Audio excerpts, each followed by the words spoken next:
En el nombre del Padre, del Hijo y del Espíritu Santo. Amén. Santiago Apóstol, Ruega por nosotros.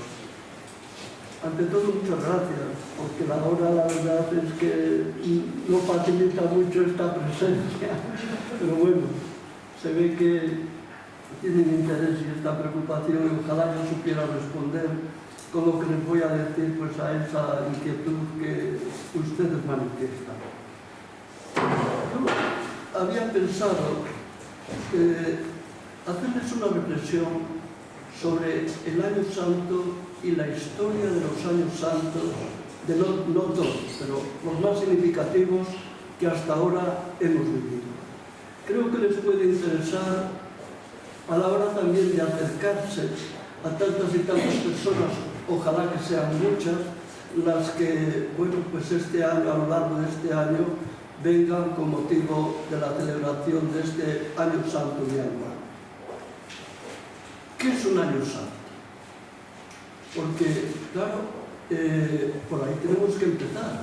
Si queremos de alguna forma tratar de acompañar a los peregrinos y que vienen, sobre todo en un Año Santo, también en los demás años, pero de manera especial en un Año Santo, es conveniente que tengamos una percepción y una referencia de lo que es un Año Santo. El camino tenemos que tener cuidado que se nos va a turisticar. Los años santos, como son de tanto en vez, no corremos ese riesgo. Pero lo que tenemos que tratar es de que no pierdan lo que es su propia identidad. Un año santo, el compostelano, según la mente de la Iglesia, ha de entenderse en el contexto y según el contenido básico de lo que es un año santo teológicamente conocido por todos. No podemos olvidar la dimensión teológica del año santo, porque a veces nos da la impresión de que, bueno, pues es un año más, un poco más folclórico y bueno, pues que podemos tener más posibilidad de encontrarnos con más personas, pero tenemos que ir más allá. El año santo es una figura histórica más entre los años santos que conoce la historia de la Iglesia y que conoce también la tradición eclesial. Y si quieren, en un horizonte un poco más lejano, la experiencia del antiguo pueblo de Israel, el pueblo elegido. Esta perspectiva histórica no puede desvirtuar lo que esta realidad significa en la vida y en el acontecer de la Iglesia. Un año santo lo podemos entender y celebrar en el contexto de la Iglesia, no en otros ámbitos. Los otros ámbitos, pues bueno, pueden contribuir, pueden ayudar, pero la celebración del año santo como tal, hemos de realizarla en el ámbito de la Iglesia. La historia de la Iglesia es teología. Es historia de la salvación. Esta es una clave que hemos de tener muy presente para interpretar lo que es la sinfonía de un año santo. No es una simple disciplina científica que se puede desarrollar y cuyos contenidos se pueden captar y comprender con la pura metodología de las ciencias históricas, sino que hay que situarla intrínseca e internamente en la perspectiva de la fe. Un año santo lo celebramos en la perspectiva de la fe y para avivar precisamente nuestra fe. Me dirán, ¿y los que no la tienen? Evidentemente, los que no la tienen, hemos de acompañarles para que efectivamente sean capaces de reconocer este don de Dios y, lógicamente, acogerlo. Un año santo es el encuentro de lo divino y lo humano, consecuencia de la encarnación, mediante la cual Dios ha querido tomar parte en la historia humana. Los ángeles no celebran los años santos. no lo necesitan. Quienes lo necesitan somos nosotros. Y un año santo es la posibilidad de tomar conciencia de ese proceso de la encarnación que tan presente está en el ámbito de la vida cristiana. La Iglesia es un acontecimiento esencial de la historia de la salvación. En cuanto presencia en el tiempo de la salvación, que supone y significa la persona y el ministerio de Jesucristo hasta que Él vuelva. Es muy importante el apóstol Santiago, lógicamente. Pero el apóstol Santiago, como mediación para encontrarnos con Cristo, que en definitiva es el núcleo de la celebración del año santo. Todo lo que la Iglesia ha desarrollado a través de su historia, aún reconociendo y admitiendo que en parte es obra humana en la que hay pecado, tenemos que también subrayar que es básicamente fermento e instrumento de vida, sacramento y palabra de salvación. Dirán ustedes, bueno, vamos a bajar un poco a la realidad, a la superficie. Bueno, es que para bajar a la superficie y hacerlo con la debida, diría yo, conciencia, tenemos que hacer este planteamiento, porque si no, no entenderíamos lo que es un año santo. Nos pasaría muy desapercibido, nos quedaríamos en el folclore, pero no en lo que es la esencia como tal de la vivencia de un año santo. Bueno será recordar esta perspectiva para entender mejor la realidad y el significado de un año santo. Año en el que se subraya la gracia extraordinaria para la Iglesia buena samaritana en su servicio al hombre, en el ámbito histórico, social, cultural y, lógicamente, espiritual. Esta gracia extraordinaria es una oferta de perdón y de misericordia por parte del Señor, a través de la Iglesia y, en nuestro caso, a través de la peregrinación jacobea a la tumba del apóstol. En este contexto hemos de tener presente lo que son las indulgencias. Claro, ¿han oído ustedes hablar muchas veces de las indulgencias en el año santo? Es culpa nuestra, a lo mejor, que no hayamos sido capaces de... No me refiero a ustedes, me refiero a los peregrinos, porque yo cuando hablo con ellos me doy cuenta de que esto les pasa desapercibido, no por culpa de ellos, sino por culpa de nosotros que damos por supuesto realidades que no deberíamos darlas tanto por supuesto. Las indulgencias, que son la expresión, diríamos, de un año santo, tienen una esencia teológica mucho más significativa y fecunda apostólicamente, como manifestación de la comunión eclesial a la hora de animar y apoyar al hombre penitente. Yo suelo decir que efectivamente al peregrino lo acompaña el apóstol desde el momento que inicia su peregrinación. Pero no solo el apóstol. El peregrino, aunque a veces no se dé cuenta, está viviendo en esa esfera, en ese ámbito de la comunión de los santos, donde son explicadas y tienen razón de ser precisamente las indulgencias. La indulgencia es la remisión ante Dios de la pena temporal de los pecados, ya perdonados en cuanto a la culpa, que un fiel dispuesto y cumpliendo determinadas condiciones consigue por mediación de la Iglesia, la cual como administradora de la redención distribuye y aplica con autoridad el tesoro de las satisfacciones de Cristo y de los santos. Las indulgencias no las da el arzobispo de Santiago.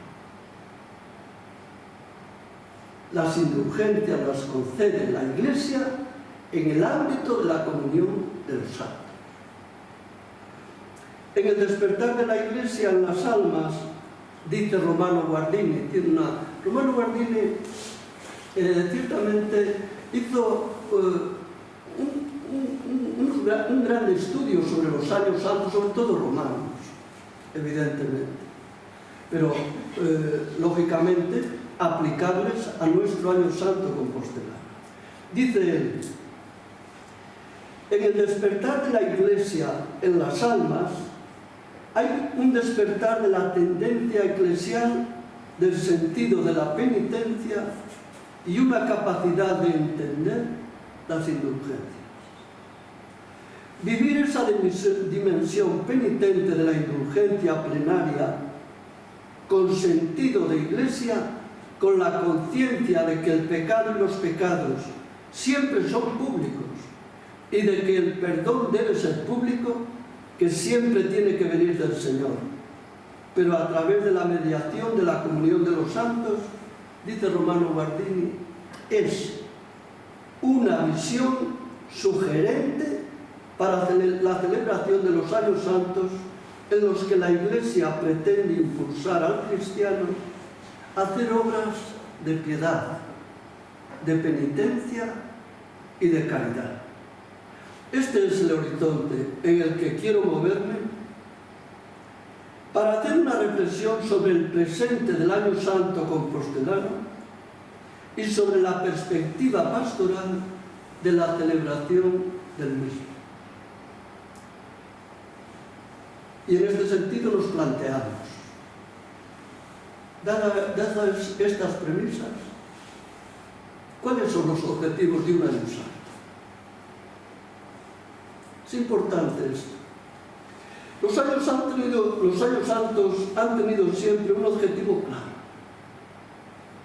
el de promover dentro de la vida interna de la Iglesia una honda renovación, tanto en el clero como en la vida consagrada y en los laicos. Es decir, un objetivo del año santo es precisamente, y fundamental por otra parte, es la renovación espiritual, tanto del clero como de la vida consagrada y, por supuesto, también de los laicos. Este signo marca de una manera muy general la historia de los años santos. Por otra parte, se acentúa y da fuerza a lo que es la peregrinación a Santiago, subrayando el aspecto penitencial característico y singular en la experiencia del peregrino. ¿Por qué le llamamos el año de la gran perdonanza? Claro, es un término que hemos asumido y que transmitimos, pero hemos hecho una reflexión sobre este término. El año no de la perdonanza, de la gran perdonanza. Y esto es, yo creo, que fundamental. Se podría decir que la suerte de los años santos compostelanos a través de la historia corre en sintonía con la historia pastoral y eclesial de lo que llamamos el hecho jacobeo. Seguramente que hemos oído hablar muchas veces del hecho jacobeo. ¿Qué es el hecho jacobeo? Pues es todo lo relativo a lo que conlleva la peregrinación, el camino y, lógicamente, el encuentro con la tradición apostólica a través del apóstol Santiago, tradición apostólica que es la que fundamenta nuestra fe. Los jubileos jacobeos son florecientes cuando la vida eclesial es floreciente. Esto es muy importante también tenerlo en cuenta. Un poco en esa visión histórica que posteriormente yo trataré de hacer a grandes rasgos, uno percibe esta realidad.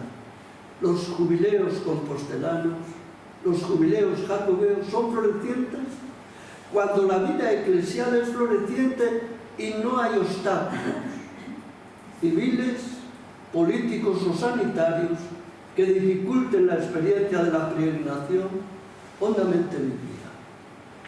Ahora, lógicamente, estamos preocupados en la celebración de este segundo año. ¿Por qué? Porque tenemos una situación sanitaria que no es la favorable. Porque tenemos una situación política que puede desestabilizar, diríamos, a nivel mundial. Y queramos que no, esto lógicamente influye.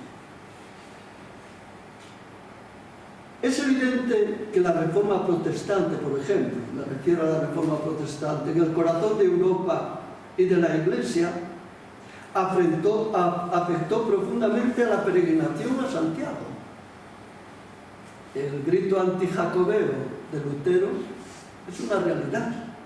Y esto afectó, lógicamente, a la peregrinación. Como afectó la crisis de la secularización iniciada por el movimiento de la Ilustración, sobre todo después de la Revolución Francesa y durante el siglo XIX hispánico, siglo bastante atormentado, que tuvo una repercusión negativa en la celebración de los años santos. Es decir, el año santo no lo celebramos en una burbuja. Nos vemos afectados de una o de otra manera por las circunstancias en las cuales vivimos, y lo estamos viendo. ¿Cuántos peregrinos han venido el año pasado? Hombre, nos conformamos, gracias a Dios, quiero decir, tampoco es eso de que, pero comparativamente nos damos cuenta de que no han venido el número que lógicamente esperábamos.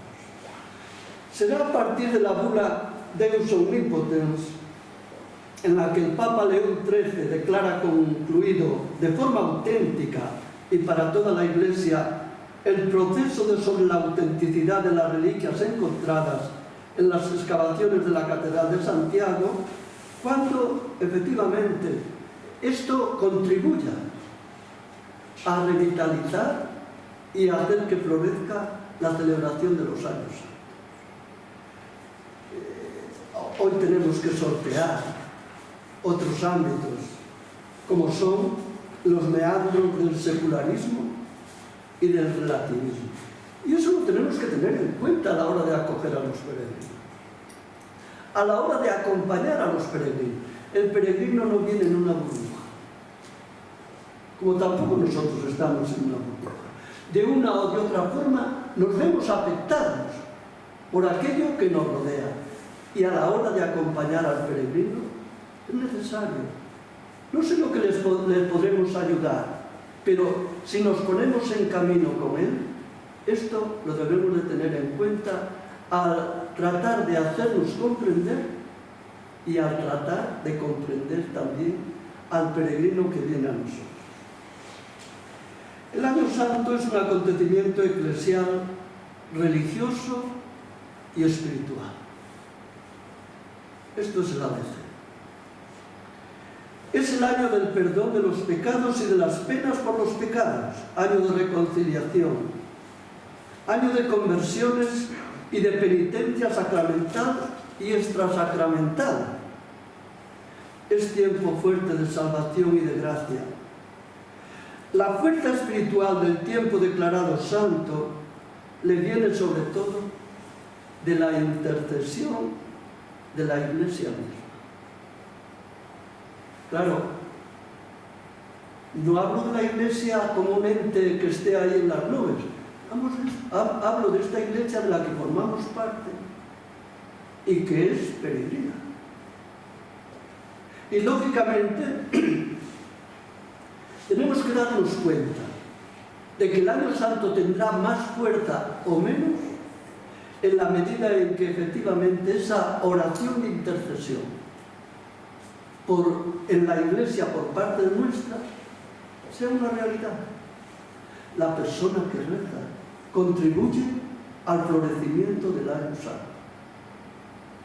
Las religiosas que están en clausura y que no peregrinan a la tumba del apóstol están interviniendo favorablemente a través del año santo, a través de la oración.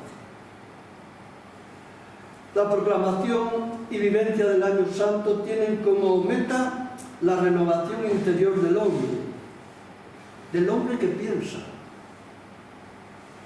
y que pensando ha perdido la certidumbre de la verdad. ¿No perciben ustedes esta realidad hoy? Claro, a veces se dice, es que no pensamos. Sí, yo creo que pensamos, de una o de otra manera. Pero pensando hemos perdido la certidumbre de la verdad.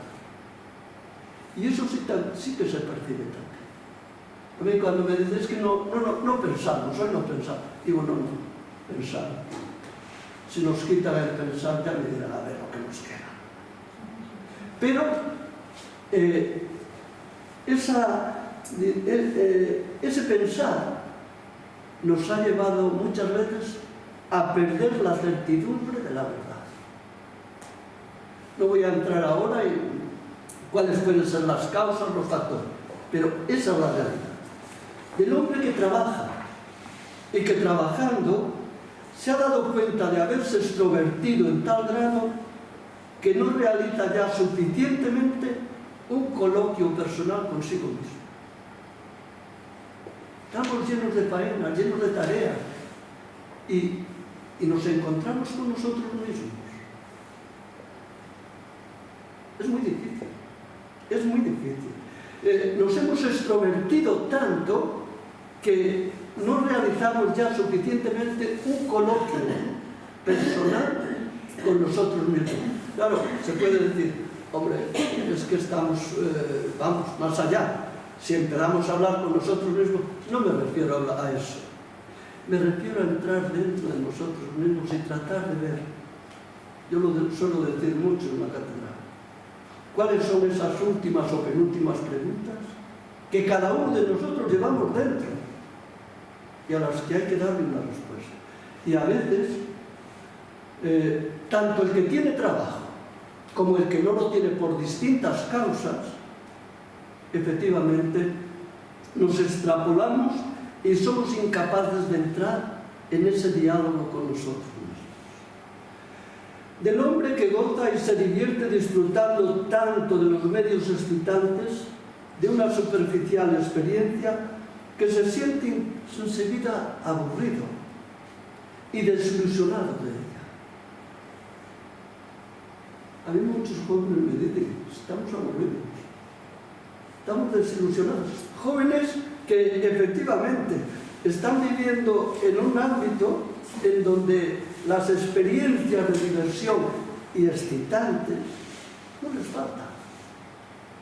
Y sin embargo, se sienten aburridos. Del hombre que, al contrario que Jesús, que actuó como un hombre cualquiera, pretende actuar como si fuera Dios. Describo estas formas porque el peregrino, todos somos peregrinos, participamos ciertamente de esta realidad. Es preciso rehacer el hombre desde dentro. Es lo que el Evangelio llama conversión, simple y llanamente, haciendo efectiva esa renovación personal e interior y consiguientemente exterior en ciertos aspectos, bajo el signo de la reconciliación. La reconciliación no es solo con nosotros mismos, que la necesitamos. La reconciliación es con Dios, que aparentemente no se percibe, pero hay una reconciliación con los demás, que es así que se percibe. Y efectivamente esta dimensión en un año santo, a mi parecer, es fundamental. No podría ser de otra manera, ya que la historia de la Iglesia es historia de una realidad sacramental en el mundo. Claro, ¿por qué identificamos nosotros la Iglesia, la comunidad eclesial? Sí, porque nos reunimos, evidentemente. Pero ¿cuál es lo propio? La participación sacramental. Por eso, claro, en el Año Santo se insiste en la confesión, se insiste en la participación en la Eucaristía, se insiste en aquellos ejercicios piadosos de la comunidad eclesial que evidentemente tenemos que plasmar externamente también. Y en eso nosotros nos encontramos con lo que es propio de la celebración de un Año Santo. La Iglesia vive y está en el mundo y desaparecerá cuando la historia desaparezca. Esta es la realidad. Cuando la historia desaparezca, no habrá Años Santos, como tampoco habrá Iglesia. La Iglesia militante, la Iglesia peregrinante, que formamos nosotros. Hay una Iglesia triunfante de la que esperemos que también nosotros un día participemos de ella. En este panorama, aunque sea brevemente, y cuando se cansen me lo digan y terminamos, o sea que, yo les quería exponer un poco cuál ha sido la historia de los años santos. Este año estamos celebrando el 121 Año Santo compostelano. Desde el lejano 1122, en el que el Papa Calixto concedía gracias jubilares al peregrino que iba a Santiago de Compostela, en los años en que la fiesta del apóstol Santiago cae en domingo, hasta ahora. No nos encontramos con una historia larga de celebraciones jubilares jacobeas. Dentro de esta historia hemos de referirnos a dos momentos significativos que dan lugar a dos años santos jubilares extraordinarios, que no se celebraron porque la fiesta del apóstol cayera el domingo, no. Fueron dos años santos extraordinarios, como de alguna manera es este que estamos celebrando en esta segunda parte. Uno, en 1885, en el que el Papa León XIII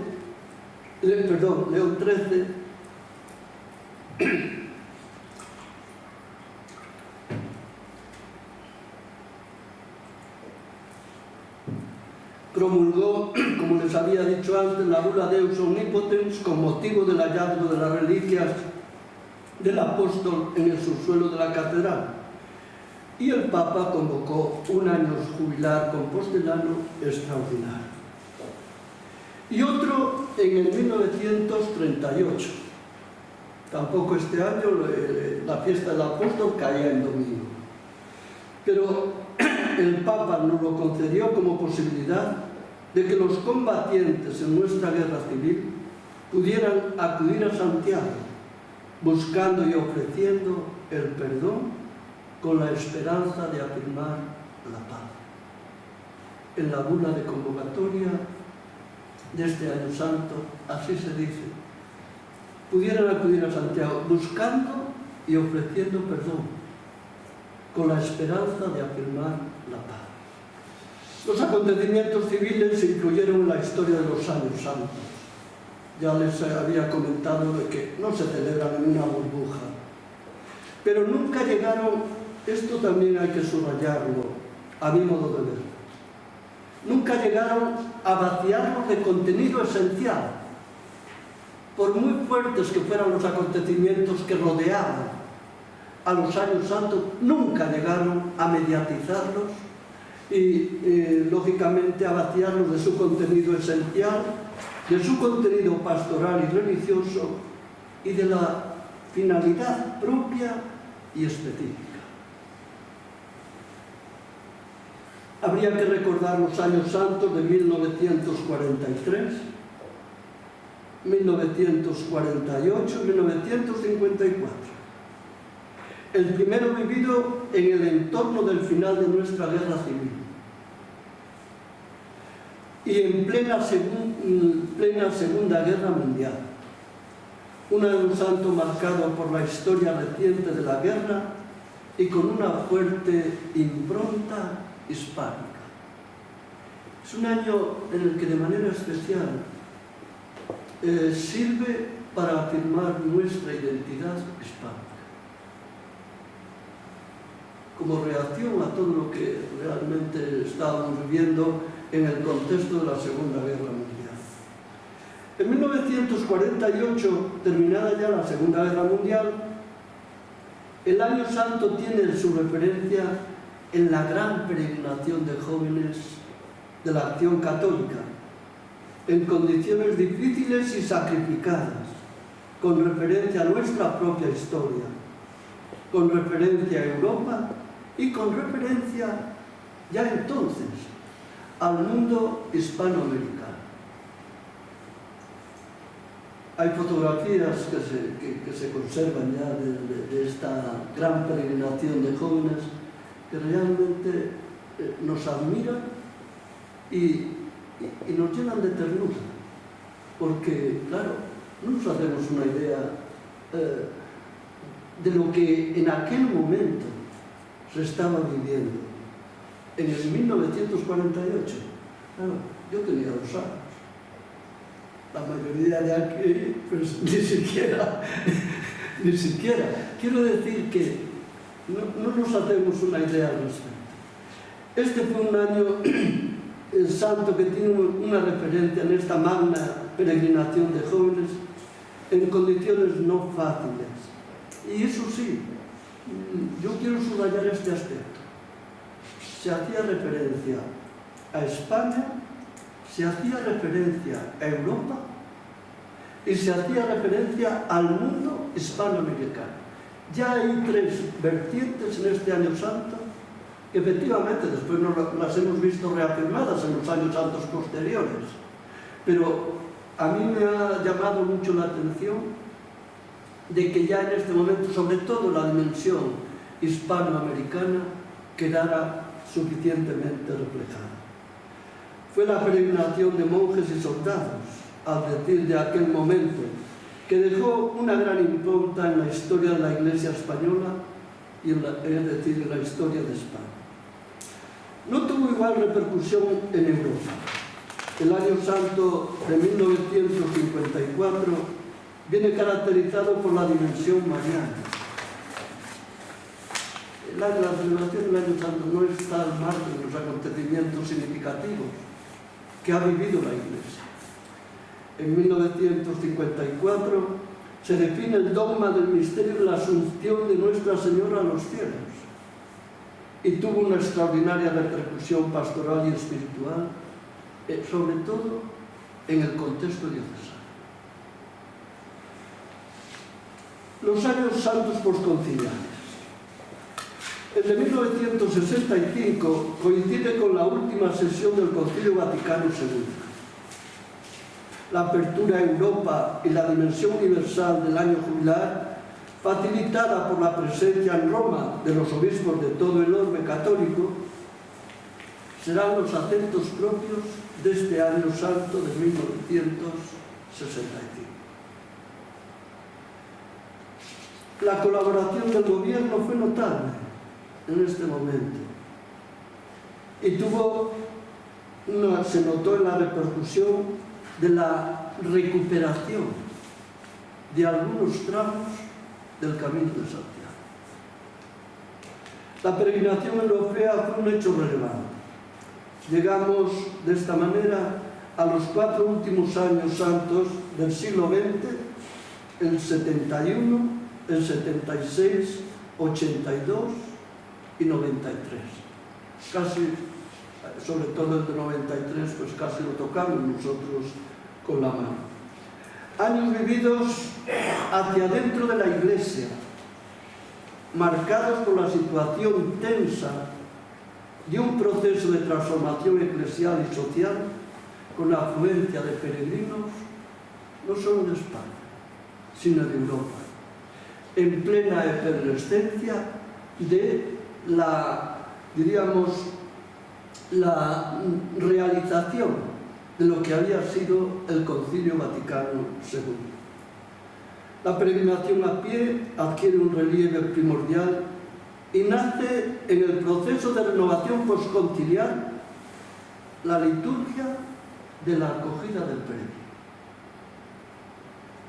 Es importante tener en cuenta esto. Claro, ahora estamos haciendo pues todo lo que podemos, el esfuerzo que podemos, pero pensemos que la preocupación de la acogida del peregrino nos viene ya de lejos y sobre todo de una liturgia que realmente diera respuesta a la inquietud espiritual del peregrino. El año santo del 82, vivido en clave plenamente europea, viene resaltado, lógicamente, por la visita apostólica de San Juan Pablo II. Aquí fue en este año cuando él tuvo el brillantísimo y profético discurso hacia Europa.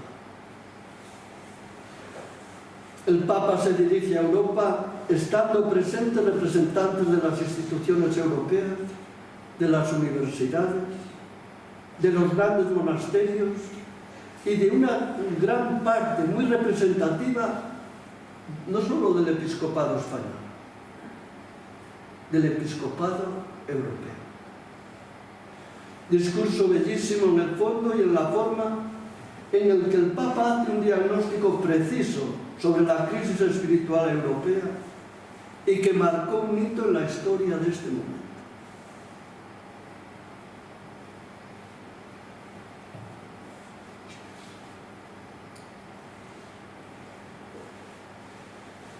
Llegamos así,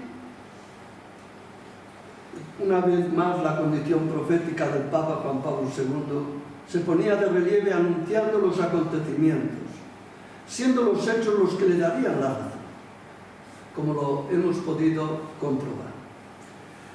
Así llegamos al año Santo 93, otro acontecimiento que marca la orientación y da vigor al hecho jacobeo, impulsados, lógicamente, por la venida del Papa Juan Pablo II a Santiago y por la peregrinación.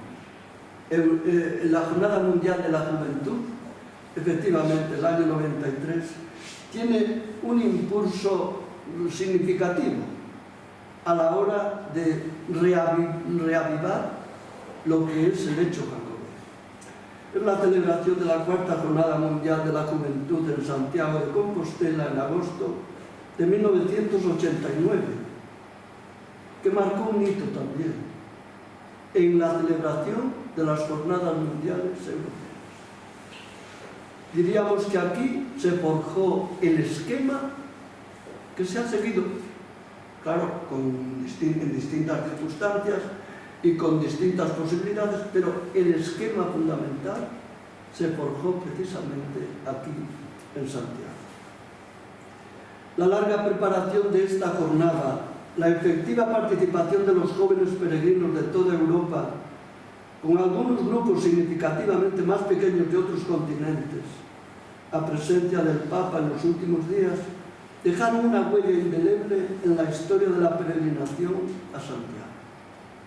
Sin duda alguna podemos decir que el interés por la peregrinación jacobea como experiencia espiritual fue creciendo intensamente a lo largo de esta década. Se rememora de alguna manera la gran época áurea de la peregrinación medieval, cuyos ecos los encontramos en el Códice Calistino, conservado en la Catedral de Santiago. Paralelamente se acrecentaron el interés y la preocupación de la administración civil por el camino y por la peregrinación a Santiago, que siendo muy en tono menor, durante el año santo del 82, fue creciendo hasta hacerse un tono mayor en la escala actual. La celebración del año santo 93 viene precedida de una circunstancia histórica especialísima, a mi modo de ver, contextualizando las celebraciones de los años santos. es el 5º centenario de la evangelización de América, realizándose una reflexión histórico-pastoral de lo que supuso para la Iglesia la evangelización de América. En esta perspectiva nos acercamos, lógicamente, ya de lleno a lo que fue la celebración del Año Santo 1993. Los problemas y las responsabilidades que afectan al presente y al futuro de Europa, que vive la experiencia de la ruptura violenta en esa tensión de afirmación de los nacionalismos y de la búsqueda de la unidad. Nada ajeno es a una celebración de este gran acontecimiento que es el Año Santo compostelano. Año de evangelización en el que se subraya la gracia extraordinaria para la Iglesia buena samaritana en su servicio al hombre, en el ámbito histórico, social, cultural y espiritual. El Año Santo del 99 lo vivimos en el contexto de la preparación del gran jubileo del año 2000, el jubileo romano. Pero que de alguna manera nuestra celebración del Año Santo compostelano fue como un puente para, efectivamente, adecuar debidamente la celebración del Año Santo romano 2000. No podía perderse de vista esta perspectiva ni en el proceso de preparación del año jubilar compostelano, ni por supuesto en la celebración del mismo. El Año Santo compostelano estaba llamado a ser, yo así lo definí, como un año de vigilia y preparación para el gran jubileo del año 2000. De tal forma que cuantos acudan peregrinando a la casa de Santiago a través del camino, vuelvan a la vez a la casa del Padre. Era el mismo Papa quien nos lo recordaba como objetivo del año jubilar nuestro. Decía: os aliento a preparar bien este acontecimiento para que sea un verdadero año de gracia en el que, por medio de la conversión continua y la predicación asidua de la palabra, se favorezca la fe y el testimonio de los cristianos. La oración y la caridad promuevan la santidad de los fieles. La esperanza en los bienes futuros anima la evangelización continua de la sociedad, anime la evangelización continua de la sociedad, lo cual pueda ser el gran fruto espiritual y apostólico de este año jubilar, en consonancia con la rica tradición precedente. Son palabras del mensaje del Papa en la apertura del año santo, de este año santo. El Camino de Santiago es consecuencia de la peregrinación. Este es su espíritu y su causa. Es un camino de fe. Mantener el espíritu cristiano y defender el verdadero significado del camino y el sentido auténtico de la peregrinación, rechazando utilizaciones, mistificaciones e interpretaciones extrañas, es una preocupación que tiene que ser patrimonio de todos. Y queridos voluntarios, de manera especial de la vuestra, que sois los que vais a estar, sois los que estáis a pie de obra en ese acompañamiento del peregrino. No es fácil, dadas las circunstancias, que la celebración de la peregrinación y el Año Santo no se vea rodeada de aspectos llenos de colorido que deslumbran y desvirtúan el núcleo y la sustancia de este acontecimiento de gracia. Estamos en el mundo. Y eso es lógico. Es decir, tampoco es que a mí me escandalice. Pero tenemos que tener muy claro y distinguir una cosa de la otra. La corteza de este árbol frondoso no debe impedirnos adentrarnos en la savia que lo hace vigoroso. Más cercanos a nosotros están los años santos del 2004. No es fácil hacer una evaluación de los acontecimientos de la Iglesia, y este lo ha sido, ya que podríamos decir que son como un iceberg, del que percibimos solo una décima parte, quedando ocultas las otras 9 partes en el misterio de la gracia, y que son patentes a la mirada de Dios que ve en los secretos del corazón de cada uno. Uno de los profesores que yo tuve en la Gregoriana, en Roma, en historia, nos decía, para hacer la historia de un acontecimiento, al menos tienen que pasar 100 años para buscar la objetividad de ese acontecimiento.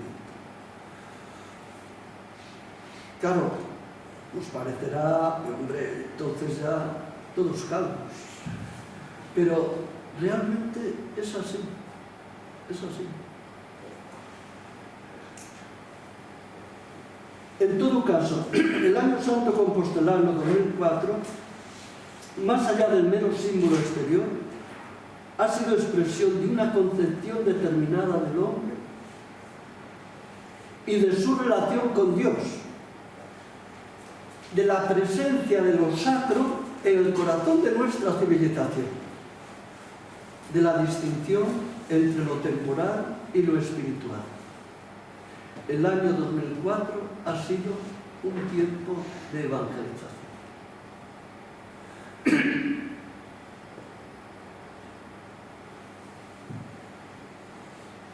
Con este motivo, la ciudad del amigo del Señor, apóstol Santiago, fue escenario de acontecimientos para la vida de la Iglesia y de la sociedad.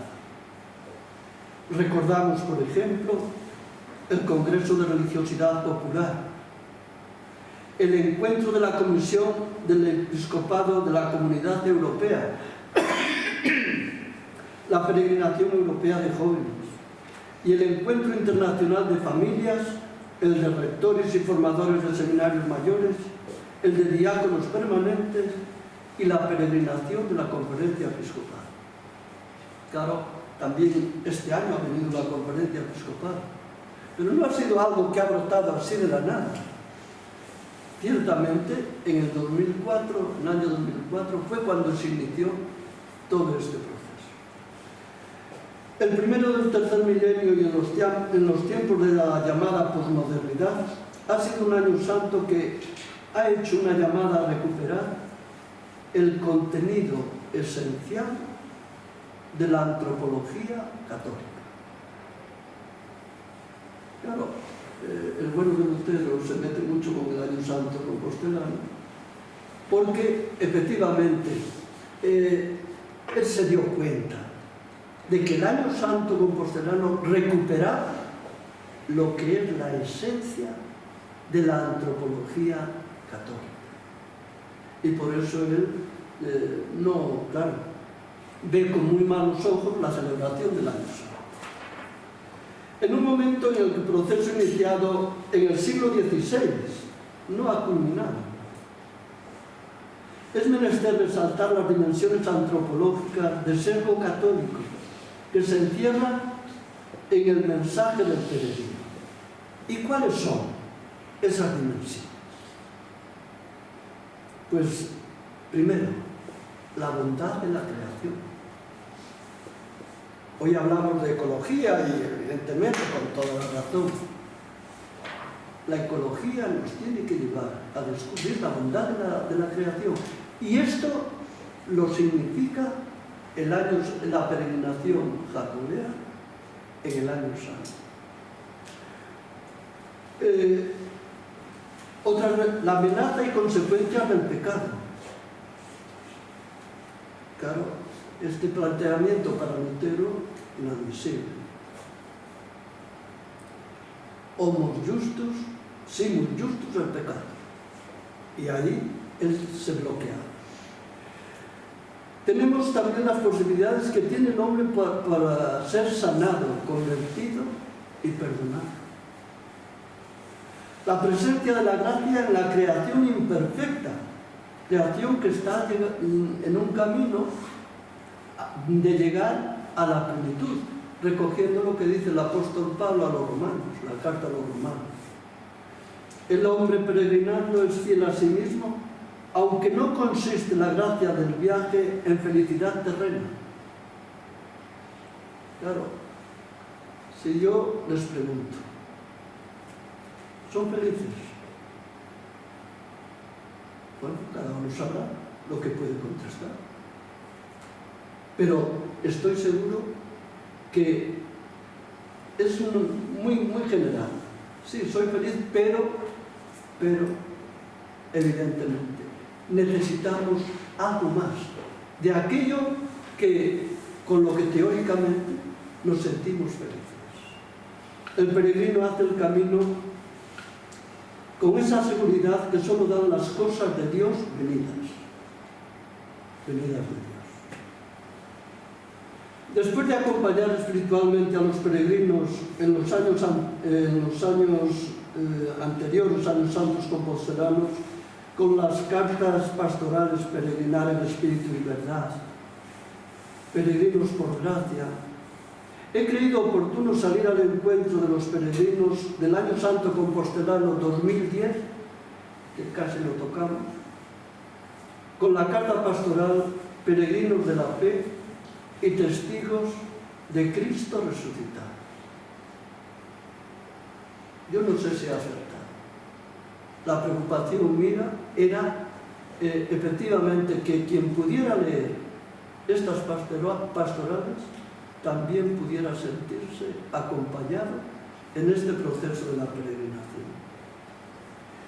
La memoria del apóstol Santiago ha ido generando una España santiaguista, quicio de la articulación cristiana en la que el sentimiento patrio y la tradición jacobea se han fundido.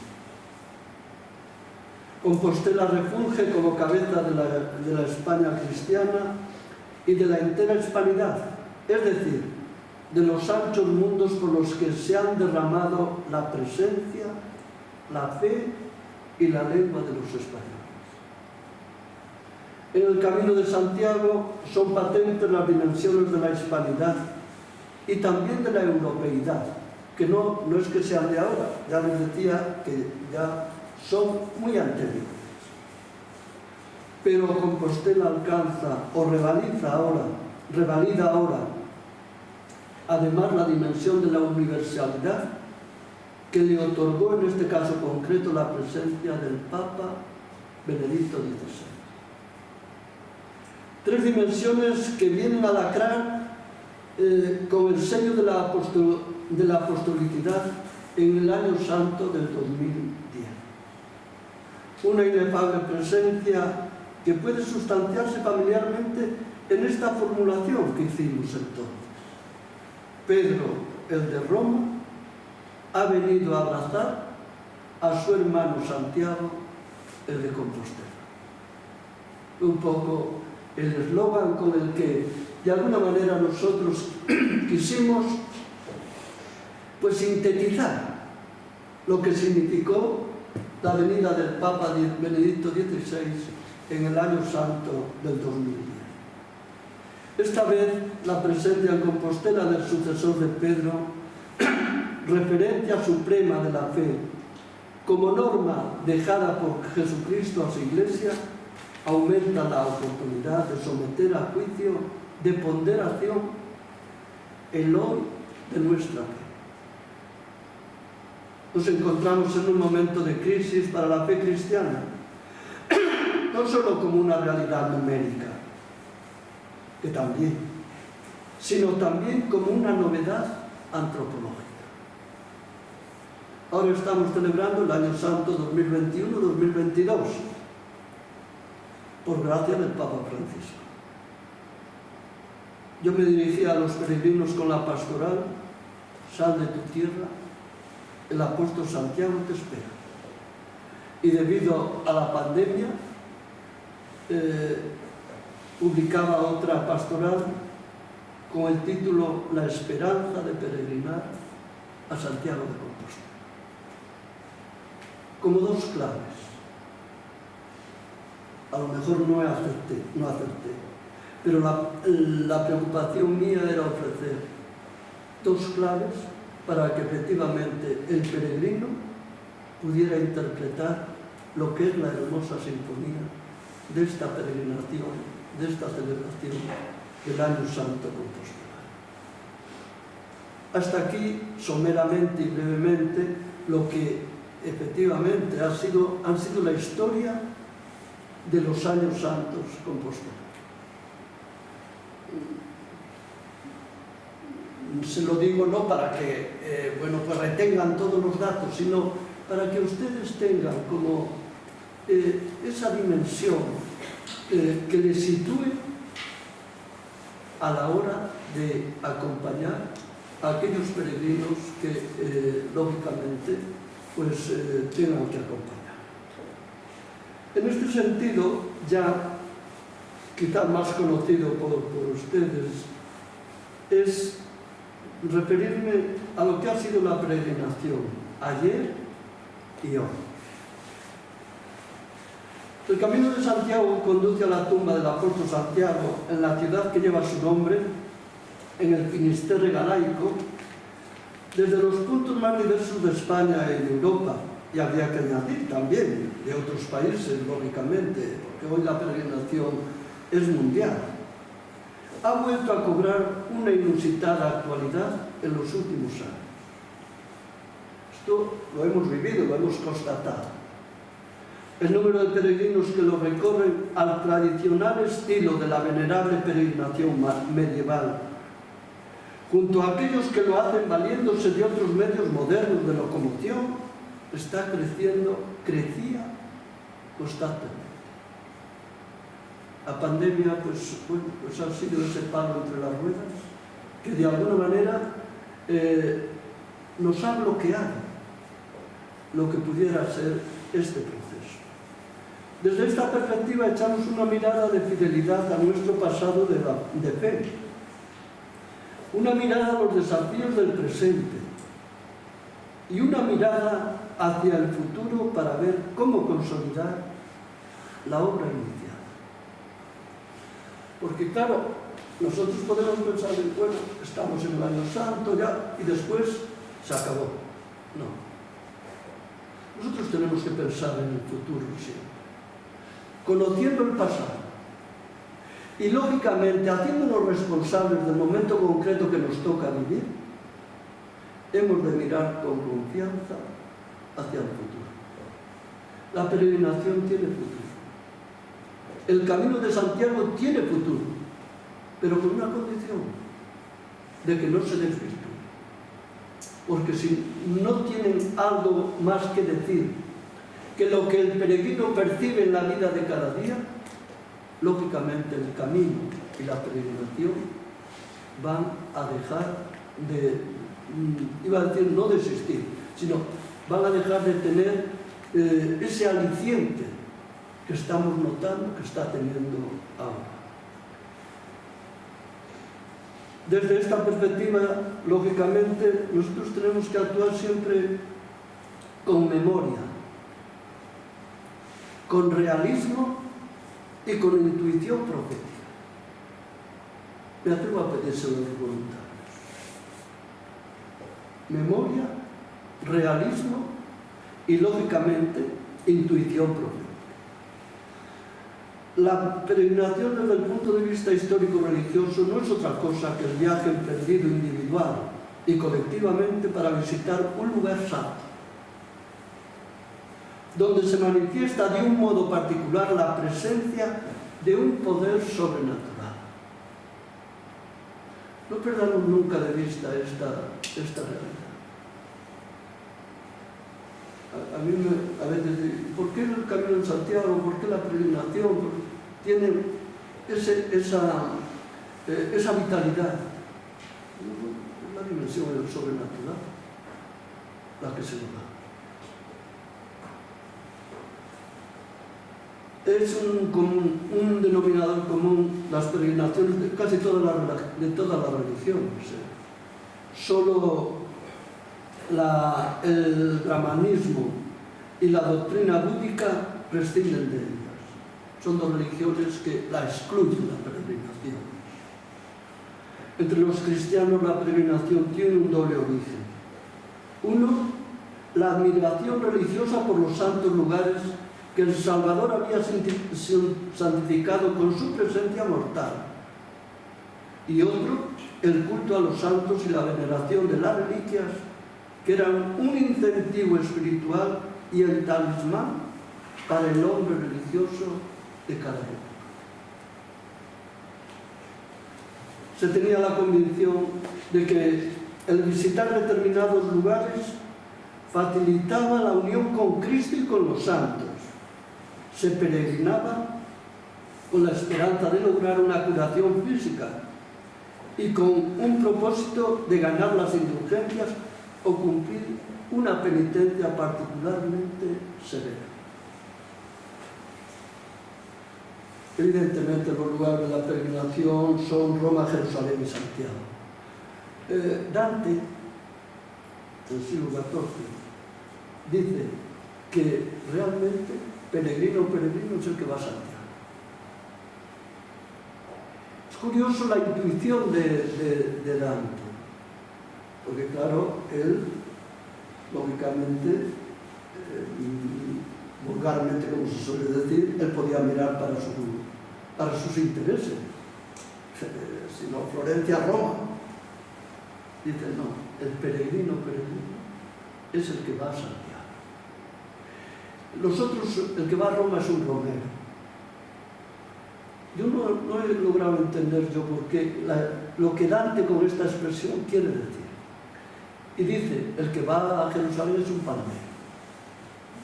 Pero peregrino es el que va a Santiago. De forma que él dice que todo cristiano que se precie como tal, antes de morir, tendría que hacer la peregrinación a Santiago. Claro, si yo lo dijera sería un chauvinista, ¿no? Pero no, transmito el pensamiento de Dante. Bien es verdad que les digo, yo no lograba entender, leyendo a Dante, por qué se refiere, o por qué denomina palmeros y romeros. Una cosa es clara, de que no los considera peregrinos. Porque dice, el peregrino como tal es el que va a Santiago de Compostela. Hombre, estamos celebrando el 5º centenario de Dante. Bueno, es una personalidad que de una o de otra manera en él podemos aprender mucho. Hoy la zozobra está acompañando los ritmos trepidantes de nuestros días, deficitarios de esperanza, con una incidencia negativa en nuestra civilización. Estamos muy desanimados. Yo un poco considero aquello de cuando Sancho Panza ve al Quijote maltrecho allí, caído en el suelo y tal. Él trata de animarlo, de decir, bueno, venga, ánimo, venga. Y dice, bueno, díganle a los demás caballeros, que la culpa la he tenido yo, Sancho, porque no cinché como debía haber cinchado a Rocinante, no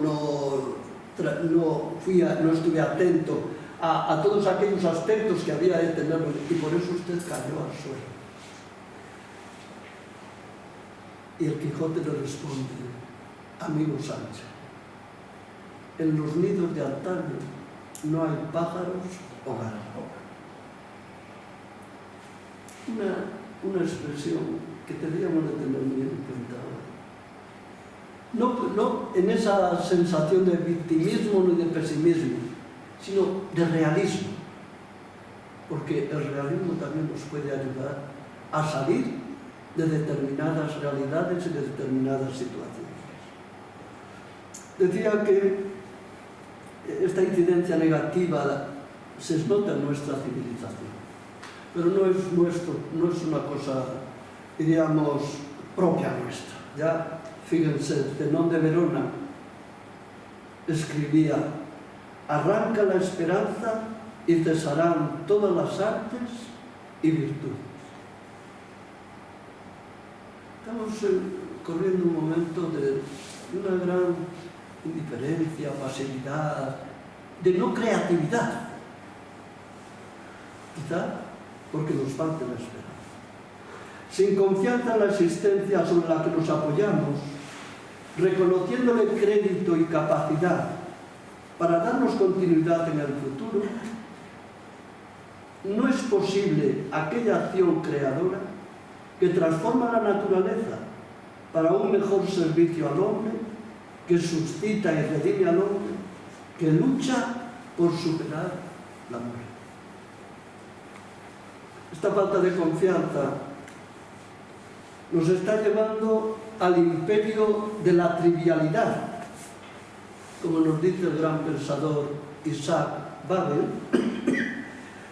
Dice: la trivialidad es lo más antirrevolucionario que nosotros podemos tener, o con lo que nosotros podemos encontrar. Causas personales y culturales, sociales e históricas, desequilibrios de poder, injusticia, miedo al futuro, carencia de trabajo, descentramiento cada vez más local de la persona que lo que afecta a ella se decide sin ella. Hoy están tomando muchas decisiones al margen de nosotros.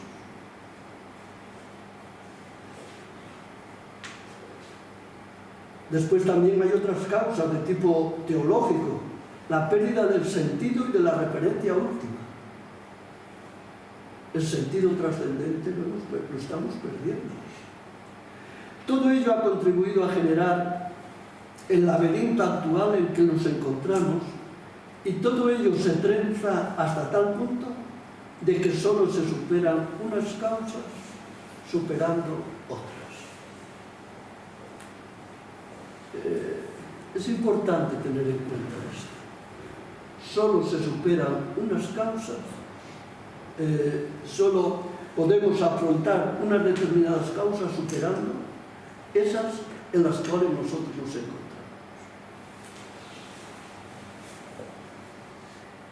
En estas circunstancias, el peregrino hace el camino de Santiago esperando encontrar la fuerza y la vitalidad espiritual que ha de contribuir a una regeneración espiritual, moral e intelectual en nuestra sociedad.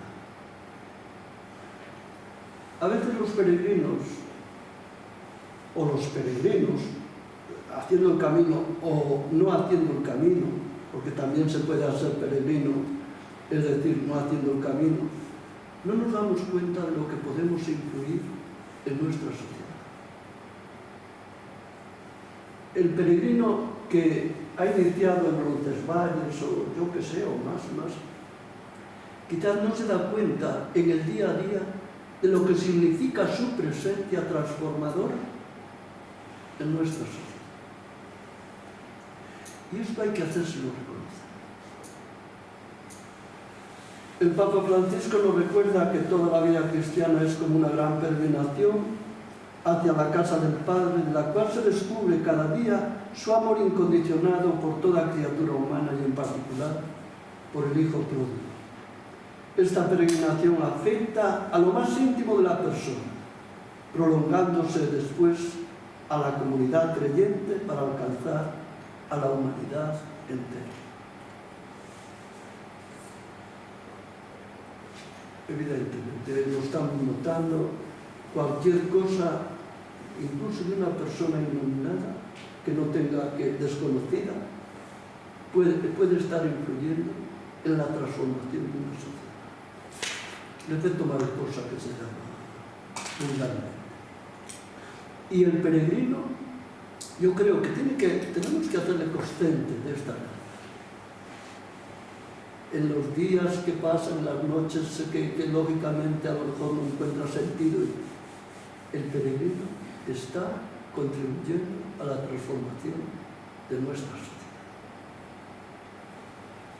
El peregrinar a la tumba del apóstol, desde lejos, con sus noches y sus días, con los gozos y las penas del camino, se convierte en imagen de la vida cristiana. En el peregrino tenemos que vernos reflejados todos y cada uno de nosotros. La Iglesia histórica y quienes la formamos es extranjera en el mundo, nostálgica y peregrina. Está en camino hacia la meta. El peregrino siente la ausencia, la nostalgia, la precariedad y el erradicarse de su propia tierra porque espera y camina hacia la ciudad celestial. Esta es la clave. La conciencia del peregrino ayuda a superar todos los obstáculos con serenidad. Normalmente, y eso ustedes tienen experiencia, el peregrino no es una persona crispada. En general, puede haber casos, pero en general no es una persona crispada. Sin duda alguna, recuerda aquello de San Agustín: no temas que nada te asuste, atiende a la nostalgia de la patria. Ten conciencia de tu condición de peregrino.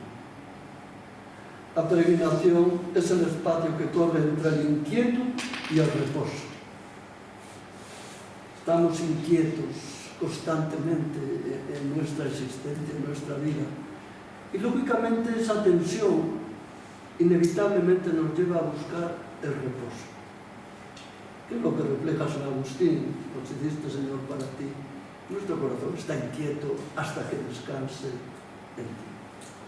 El peregrino es el que espera alcanzar la dulce, única y verdadera paz. El que se experimenta como indigente, como un pobre con hambre y sed que se saciará únicamente en la patria definitiva. El peregrino es aquel que en su propia casa y en su propia patria se reconoce como extranjero y por tanto siente la llamada a salir y encontrar la meta, sirviéndose de los signos que le ayuden a entrever la meta última y definitiva. Me imagino que están cansados. Yo tengo aquí otro apartado, pero si quieren iniciarnos un diálogo y bueno, son 3 páginas más, no sé. Sobre todo quería hacer referencia de lo que está significando el peregrino, sea de donde sea, en la renovación humana y espiritual de Europa. ¿Vamos allá o concluimos? Como quieran. Yo comprendo que ha sido... Vamos. ¿Eh? Sí. Sí. Qué valientes. No, simplemente, la pastoral de la celebración del año jubilar compostelano no puede ser ajena al compromiso de la nueva evangelización, invitando al hombre a tomar en serio el camino de la salvación.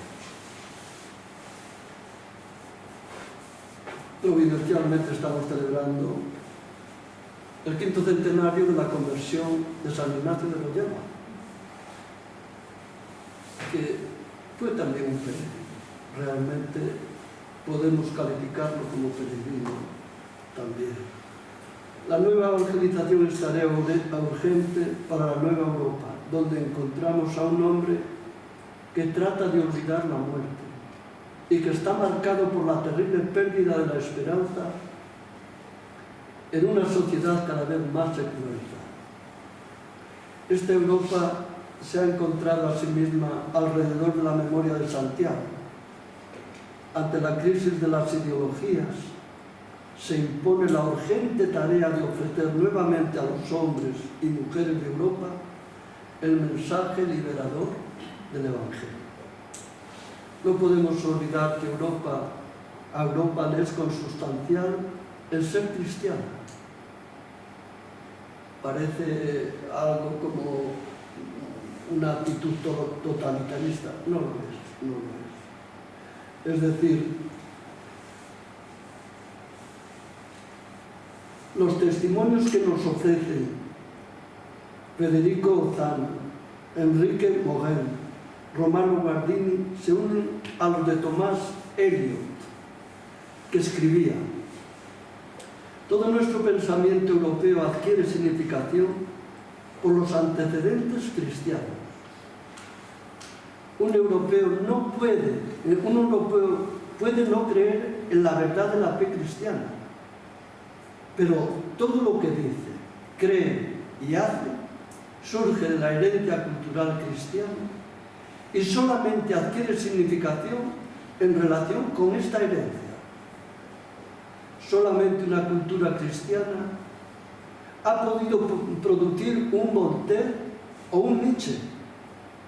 La cultura europea no podrá sobrevivir a la desaparición completa de la fe cristiana.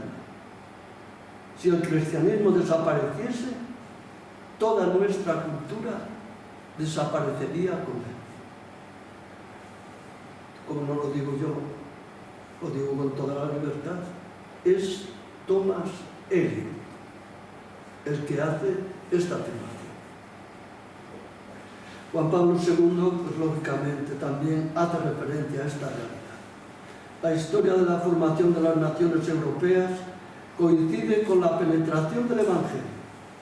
Después de 20 siglos de historia, no obstante los conflictos sangrientos que han enfrentado los pueblos de Europa y a pesar de las crisis espirituales que han marcado la vida del continente, se debe afirmar que la identidad europea es incomprensible sin el cristianismo y que precisamente en él se hallan aquellas raíces comunes de las que ha madurado la civilización del continente, su cultura, su dinamismo, su actividad, su capacidad de expresión constructiva, también en los demás continentes. En una palabra, decía San Juan Pablo II, todo lo que construye suma.